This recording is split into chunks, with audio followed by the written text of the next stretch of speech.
한 주를 정리하는 금요일입니다. 주간 마감의 박현상 부장과 함께합니다. 자, 부장님 이번 한 주를 또 복기를 해봐야 될 것 같은데 이번 한 주 앞서서 저희가 지금 계속해서 언급드렸습니다만 재료가 없다 보니까 수급이 굉장히 빠르게 톤되고 있는 것 같아요. 외국인의 수급 동향 한번 체크해 볼까요? 일단 자료 보면서 바로 말씀 좀 드려볼게요. 지금 거래소 같은 경우는 참고로 월요일부터 목요일까지 잠정 수치고요. 3천억 정도 매수를 했습니다. 국내 매매하셨던 분들 아시다시피 우리가 지수는 스테이블했죠. 지수는 그런데 섹터가 난리가 아니었죠.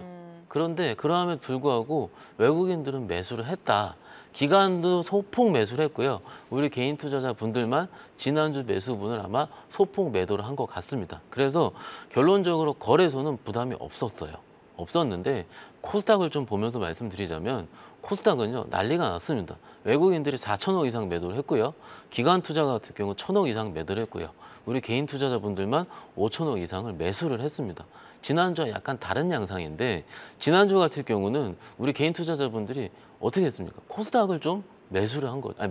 매도, 네. 그렇죠. 올라온 거에 차익 실현을 한 건데 사실은 지난번 8월 5일 날 급락 때 코스닥을 이끈 거는 외국인이거든요. 외국인이 5천억 이상을 매수를 했습니다. 그런데 매수했던 수급을 한 방에 이번 주에 다 날려버렸다는 게 맞는 것 같아요. 그래서 자세한 건 조금 이따 말씀을 드리겠지만은 이번 주는 코스닥의 외국인 수급이 좋지 않았다라는 부분을 말씀드릴 수 있겠습니다. 코스닥의 수급이 좋지 않았다라고 언급해 주셨고요. 거래소 시장에서는 그래도 외국인의 매수세가 들어왔는데 이번 한 주를 좀 살펴보면 유독 신규 상장주가 좀 많았던 것 같습니다. 월요일부터 전진건설 로봇을 필두로 TDS팝 오늘장에서는 ENCL까지 신규 상장이 들어오면서 신규 상장이 좀 가파르게 상승을 했던 것 같아요. 저희 직원들 입장에서는 신규 상장을 조금 뭐라 그럴까요? 좀 위험하다고 생각을 합니다.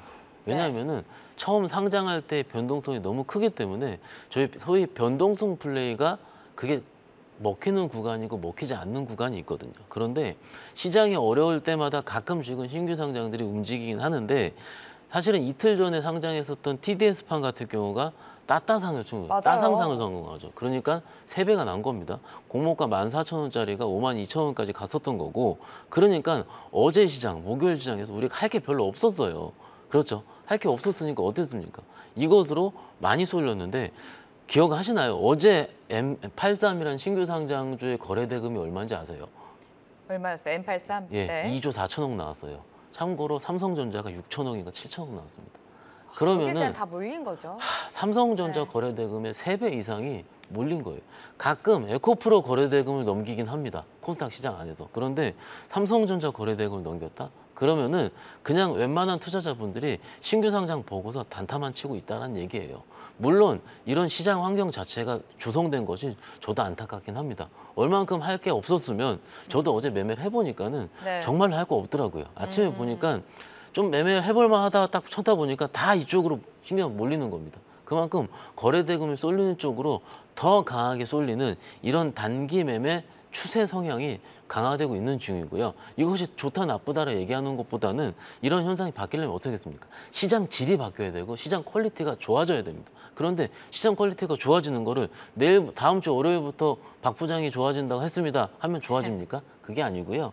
하나하나씩 생물처럼 살아나는 거거든요. 오늘 오후에 매수했던 종목이 내일도 연속적이다. 섹터가 꾸준하게 살아난다. 이렇게 하면 바뀌는 건데 이런 그 섹터 로테이션 자체가 너무 하드하게 나타나는 이런 시장 때문에 우리 개인 투자자분들 그렇게 가는 것 같고요. 상대적으로 미국 얘기 잠깐 말씀드리자면 수요일 날 FOMC 의사록 공개했지 않습니까? 나쁘지 않았습니다. 다수의 연준 위원 같은 경우가 9월 인하 지지하지 않았습니까? 25bp가 될지 50bp가 될지는 물론 뚜껑을 열어봐야 되겠지만 시장의 안정성 측면에서 봤을 때는 25bp가 맞습니다. 그래서 아마도 오늘 밤에 뭐 제가 좀 이따 더 자세히 말씀드리긴 하겠지만 파월 의장 연설이 조금 더 중요해지는 시기가 왔다라고 말씀드리고 있습니다. 네, 이번 주에 유독 신규 상장주에 지금 거래 대금이 몰렸던 이유는 그만큼 매력적인 종목이 시장에 부재했다라고 해석을 할 수가 있는 것 같습니다. 섹터 안에서도 수능매가 빠르게 돌고 있고 뚜렷한 주도주가 없는 상황 속에서 외국인의 매수세는 들어오기는 했습니다. 어떤 종목을 샀나요? 일단 자료 보면서 바로 말씀을 드리도록 할게요. 일단 우리 시청자분들은 이해하실 겁니다. 드디어 엔솔이 들어왔다.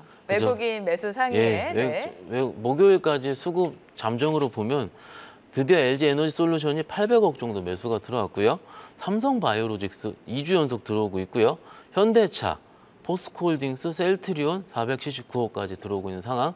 기관 투자가들 보시면은 밸류업에 여전히 치중을 하고 있습니다. 하나금융지주 700억대. 그리고 그러네요. 한국전력, 약간 방어주 성격을 띤 한국전력이 570억. 그리고 네이버 오랜만에 500억. 삼성 SDI 358억. 셀트리온 330억 매수순으로 들어오고 있고요. 개인 투자자들 보시면은 좀 보시죠. 전 요즘 우리 개인 투자자분들 화이팅이라고 제가 2주 연속 외치고 있거든요. 잘 안 되고 있으면 제가 화이팅 안 합니다. 잘 되고 있기 때문에 그렇습니다. 이번 주에 세론 나오는 유한양이 아까 우리 저희 프로 처음에도 얘기를 다뤘죠. 드렸는데 그때 외국인 기관 쌍끌이 크게 매도를 할 때 유한양행은 우리 개인 투자자분들이 많이 샀습니다. 이번 주에 2,900억 샀어요. 굉장한데요. 그러니까 네. 스트레스성 매수가 들어간 거죠. 내가 누가 이기나 보자. FDA 승인은 항암제 치고는 처음인데 이런 역사적인 사건을 꼭 그렇게 너희들은 세론을 해야겠니? 맞아요. 라는 굉장히 좀 자조적인 화가 나는 이런 표현이 저도 이번 주에 많이 들었거든요. 그런데 오늘 이렇게 오르잖아요. 그러니까 뭔가 기계적으로 그들 입장에서는 항상 뭔가 호재 뜨면 바로 매도. 이러니까 우리가 화가 났었던 거죠. 그런데 일단 오늘 입장에서 10% 이상 매수가 나오고 그 우리 개인 투자자는 어떻게 하겠습니까? 일부 차익 실현하면서 또 현금 만드시는 겁니다. 화이팅 하고요. 그리고 SK 하이닉스 2,100억, 삼성전자 700억, 한미반도체 500억, 그리고 S오일 500억 순으로 매수를 했습니다. 네, 유한양액이 언급해 주신 것처럼 뉴스가 나오자마자 세론으로 받아들이면서 외국인은 매도를 했습니다만 개인 투자자가 받았죠. 국산 항암제로는 최초로 승인을 받은 거기 때문에 굉장히 이례적이고 그럼요. 좋은 호재입니다. 그럼요. 계속해서 매수세가 좀 들어오고 있는 것 같고 개인 투자자가 SK 하이닉스와 삼성전자까지 매수에 넣었습니다. 이번 주 특징 다시 한번 짚을까요? 일단 네. 우리가 좀 생각을 해봐. 저 코스닥 먼저 말씀드리고 할게요. 코스닥까지. 네. 코스닥은 특징이 좀 그래도 있습니다. 코스닥 잠깐 자료 보시면은요. 빨리 말씀드릴게요. 외국인이 산 거 에코프로비엠, TNL, 에코프로, JYP엔터, 우진엔텍. 기관 투자 같은 경우는 ST팜, 뷰노, 제이시스 메디칼, 바이닉스, 메디톡스.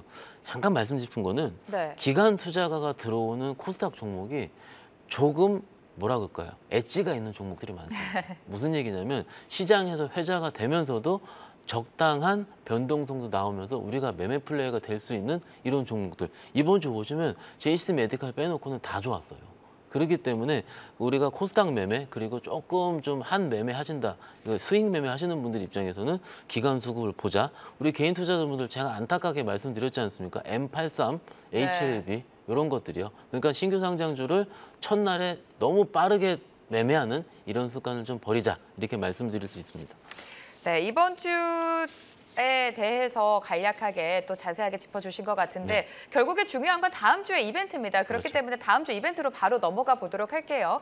시장에서 이번 주 내내 언급해드렸던 잭슨홀에서 파월 의장의 발언이 오늘 밤에 좀 공개가 되고요. 미국 시장 반영을 하고 다음 주 우리 시장 어떻게 받아들일지가 관건이 될 것 같은데 다음 주에는 또 엔비디아 실적까지 네. 있잖아요. 일단 시계열로 보면은요. 네. 오늘 밤입니다. 앵커님께 잘 말씀해 주셨는데 잭슨홀 연설이 있습니다. 네. 연설할 때 사실은 제가 지난주에 잠깐 말씀을 드리긴 했는데 어떤 느낌이냐면 파월은 데이터 디펜던트한 사람입니다. 그런데 최근에 자료 나오는 매크로 지표를 봤을 때 침체다라고 얘기할 만한 근거는 조금 빈약하고요. 침체가 처음 들어갈 수 있는 시기다라는 건 맞는 것 같아요.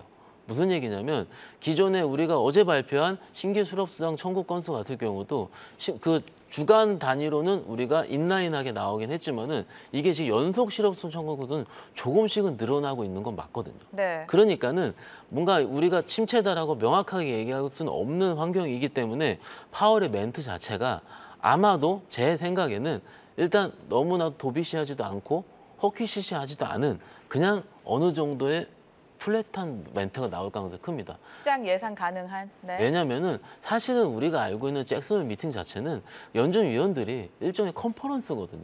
그럼 일종의 컨퍼런스 할 때 그들의 의견을 꼭 얘기할 필요가 있는 게 아니고 얘기하겠지만 일종의 좀 이벤트성으로 받아들이는 경우가 많았는데 우리가 2년 전에 갑자기 그 금리 인상할 수 있다, 뭐 추세가 계속될 수 있다, 파월이 얘기를 하는 바람에 그때부터 우리가 잭슨홀 미팅을 조마조마 쳐다보게 되는 거거든요. 그래서 좀 최근에 그만큼 경기 침체에 대한 뭐라 그럴까요? 좀 우리의 뉴스 플로우가 너무 민감하게 반응하고 있다는 부분은 일단 오늘 저녁 때 확인하시면 어떨까 싶고요. 26일 날 다음 주 넘어가면은 미국의 내구재 수주 건수 우리 확인할 수 있고요. 27일 같은 경우는 미국 8월 컨퍼런스 보드 소비자 신뢰지수 발표하고요. 28일 날 보시면 엔비디아 실적 발표하게 됩니다. 그렇기 때문에 엔비디아 실적 발표가 아까 우리가 반도체 실적을 말씀을 드린 것처럼 조금은 이거죠. 지금 반도체 싼 종목들도 있습니다. 하이닉스 얼마나 쌉니까? 3분기도 지금 증액 전망이 나오고 있는 상황이긴 한데 조금은 확인하려 들 겁니다. 그렇기 때문에 확인하는 과정 생각할 필요 있겠고요. 30일 보시면은 우리 한국의 7월 산업활동 동향 발표를 하게 됩니다. 그래서 확인하시면 어떨까 싶고요. 그리고 또 중요한 게 PC 발표를 하게 됩니다. PC까지 나오네요. 그런데 항상 말씀을 드리지만 여기서 끝이 아니고 그 다음 주에 보면은 또 고용 보고서부터 시작을 해서 여러 개 나옵니다. 그렇기 때문에 항상 제가 주간 마감을 진행을 하면서 뭔가 이제 끊이지 않는 매크로 지표 발표의 굴레를 하는데 제가 좀 짧게 얘기할 때가 있고 길게 얘기할 때가 있거든요. 근데 이번 주까지는 그래도 매크로를 좀 보는 구간이긴 맞습니다. 그래서 조금 매크로를 좀 덜 보는 구간이 될 때는 제가 전략을 좀 자세히 말씀드릴 테니까는 조금 참으시는 게 어떨까 싶습니다. 파월 의장의 발언과 함께 또 여러 가지 지표들이 나옵니다. 그리고 또 중요한 거는 엔비디아 실적이 나오니까 우리 시장 반도체주의 향방을 또 결정 지을 것 같은데요. 자, 시청자 댓글을 좀 보도록 하겠습니다. 하반기 투자 전략 어떤 섹터를 봐야 되는지 궁금하다. 결국에 이 섹터에 대한 질문이 많이 올라오고 있어요. 주도주가 바뀌고 있는 건지, 사실 뚜렷한 주도주는 부재한 상황 속에서 2차 전지주가 다시 한번 밀리고 성장주의 로봇주를 봐야 되는 건지, 아니면 제약바이오를 봐야 되는 건지, 지금 업종에 대한 궁금증이 다들 깊으신 것 같은데 다음 주 전략과 함께 녹여볼까요? 일단 이거죠. 섹터를 고르기는 정말 어렵습니다. 왜냐하면은 지금 섹터는 항상 태어난 다음에 우리가 알 수 있거든요. 전력기기가 주도주라고 얘기한 지가 몇 달 되질 않았어요. 근데 전력기기 차트 보시면 꾸준하게 올라왔습니다. 무슨 얘기냐면 시장의 관심도에 따라 다를 수 있는데 최근에 시장을 살펴보는 걸 한번 녹여보면요. 이렇습니다. 어찌됐든 하반기에 그 금리 인하 기조는 될 거고요. 꾸준하게 올라오는 종목이 게임주 중에 하나 있어요. 크래프톤이요. 크래프는 어떻습니까? 실적이 되고 하반기에 모멘텀도 있는 종목이에요. 그러면은 시장에서는 크래프톤이 제가 된다 말씀을 드리는 게 아니고 정말로 꾸준한 모멘텀이 있으면서 시장에서 뭐라 그러지 않을, 아까 길 대표님도 얘기했죠. 뭐였죠? 바이오 같은 이런 섹터들을 계속 차지를 할 겁니다. 그런데 경험적으로 봤을 때 기존에 올랐던 섹터보다는요, 새로 태어나는 섹터를 찾는 게 좋습니다. 그러면은 낙폭과대가 될 확률이 높거든요. 그러면 낙폭과대 안에서 시장에서 실적이 살짝 돌아설 때 환호할 수 있는 쪽은 저는 개인적으로 2차 전지. 2차 전지요? 그렇죠. 네. 2차 전지라든지 혹은 기타 로봇이나 이런 거 하는데 이쪽은 실적이 잘 안 보이잖아요. 그렇기 때문에 일단 지금은 그런 낙폭과대 안에서 후보군을 지금 추려야 될 때라는 것까지 맞습니다. 그래서 자세한 전략 같은 경우는 그때 말씀을 드리기로 하고요. 다음 주 말씀을 좀 드리자면 이겁니다. 주도 섹터의 컬러가 매일매일 바뀝니다. 2차 전지가 너무 고마워요. 왜냐하면 이틀이나 움직여줬어요. 요즘 보시면 아시죠? 하루 안에 끝나죠. 반나절은 안 갑니다. 그렇기 때문에 그런 부분을 우리가 체득을 할지, 뭐냐면은 아침에 9시에서 9시 반까지 딱 보면은 그날 주도 뭔지 압니다. 그러면은 조금 높게 떠 있더라도 계속 매매를 할지 안 할지를 생각할 필요가 있는 거고, 아까 낙폭과대 말씀을 드렸고 빈집 섹터 말씀드렸고요. 엔비디아까지 말씀드렸습니다. 그런데 9시 초반대까지 유효하다. 이거가 지금 그날의 매매의 포인트거든요. 그래서 좀 한번 매매를 하시지 않더라도 조금 9시 반까지 뭐가 센지, 그리고 9시 10분까지 떴다가 가라앉는 것과 9시 반에 다시 태어나는 요거를 좀 살펴보신다면 적어도 그날 매매에 도움이 되시지 않을까 말씀드릴 수 있겠습니다. 최근에 수급 빈집 섹터 안에서 순환매가 빠르게 돌고 있기 때문에 개장을 하고 9시 30분까지 그 오늘 시장의 칼날을 좀 보자라는 전략을 세워주셨습니다. 박현상 부장과 함께했습니다. 감사합니다. 감사합니다.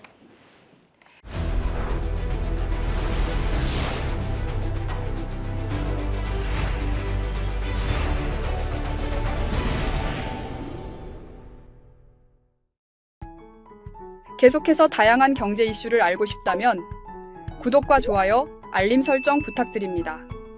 AI 캐스터 권미정이었습니다.